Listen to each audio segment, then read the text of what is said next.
Hi friends, എല്ലാവർക്കും എൻ്റെ വീഡിയോയിലേക്ക് സ്വാഗതം. ഇന്ന് നമ്മളൊരു നെക്ലസ്സാണ് ഉണ്ടാക്കുന്നത്. അതിനായിട്ട് ഞാൻ ക്ലേ നന്നായിട്ട് സ്മൂത്ത് ചെയ്തെടുത്തിട്ടുണ്ട്. ഇനി 1.5 സെൻറ്റിമീറ്റർ അളവിൽ ഞാൻ സ്കെയിൽ വെച്ച് മാർക്ക് ചെയ്യാനാണ്. നമുക്ക് അതിൻ്റെ ഒരു സ്ക്വയർ ഷേപ്പാണ് ആവശ്യം. അപ്പോൾ എല്ലാ സൈഡും 1.5 സെൻറ്റിമീറ്റർ വെച്ചിട്ട് എടുത്തിട്ട് നമുക്കിതൊന്ന് കട്ട് ചെയ്തെടുക്കാം.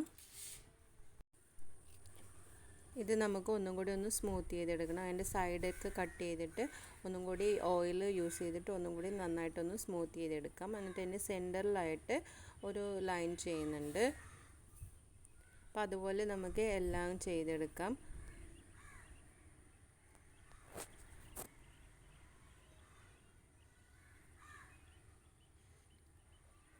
ഇനി ഇതിൻ്റെ സെൻറ്ററിൽ ലൈൻ വരുന്നത് പോലെയും നടുക്ക് ലൈൻ വരുന്നത് പോലെയാണ് വേണ്ടത്. അപ്പോൾ അതിനനുസരിച്ച് ഒന്നും നേരെയും ബീഡ്സിൽ ഹോൾ ഉണ്ടാക്കുന്നുണ്ട്. പിന്നെ സൈഡിലായിട്ട് ചില ബീഡ്സിൽ സൈഡിലായിട്ടും ഹോൾ ചെയ്യുന്നുണ്ട്.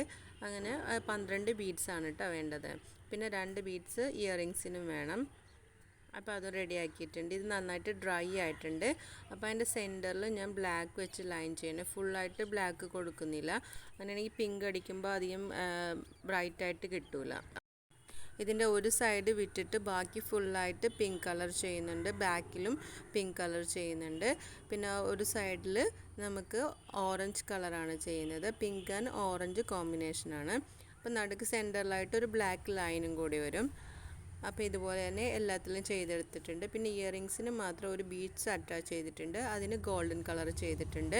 ഇപ്പോൾ വാർണിഷ് ചെയ്യുന്നത് ഡെക്കർ എന്ന് പറഞ്ഞൊരു കമ്പനിയുടെ വാർണിഷാണ്. അത് കുറച്ച് നല്ല വാർണിഷാണ്. നമ്മൾ യൂസ് ചെയ്തിട്ടുണ്ടെങ്കിൽ പെട്ടെന്ന് ഡ്രൈ ആയി കിട്ടും.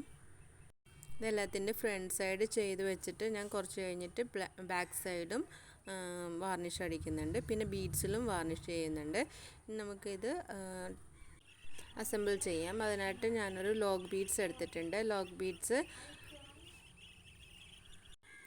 ഗിയർ വയറിൻ്റെ ഉള്ളിൽ കൂടി എടുത്ത് ഒന്നും കൂടി അതിൻ്റെ ഉള്ളിൽ കൂടി വരുന്നത് പോലെ എടുത്തിട്ട് നമുക്കതൊന്ന് പ്ലെയർ യൂസ് ചെയ്തൊന്ന് ടൈറ്റ് ചെയ്ത് കൊടുക്കുക.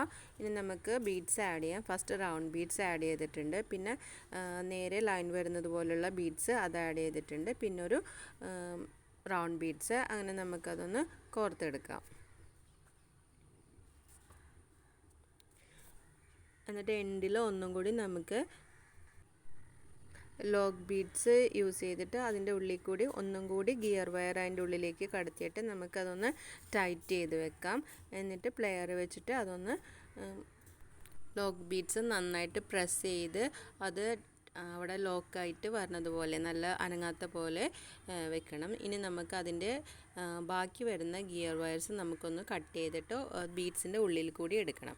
ഇനി നമുക്ക് സ്റ്റഡിൻ്റെ പിന്നും കൂടി അറ്റാച്ച് ചെയ്യാം. ഒരു ഗ്ലൂ യൂസ് ചെയ്ത് നന്നായിട്ടൊന്ന് പ്രസ് ചെയ്ത് കൊടുത്തിട്ടുണ്ടെങ്കിൽ അതും അറ്റാച്ചായി. അപ്പോൾ എല്ലാവർക്കും വീഡിയോ ഇഷ്ടപ്പെട്ടിട്ടുണ്ടെങ്കിൽ ലൈക്ക് ചെയ്യുക, സബ്സ്ക്രൈബ് ചെയ്യുക. അപ്പോൾ thank you for watching and supporting. Thank you.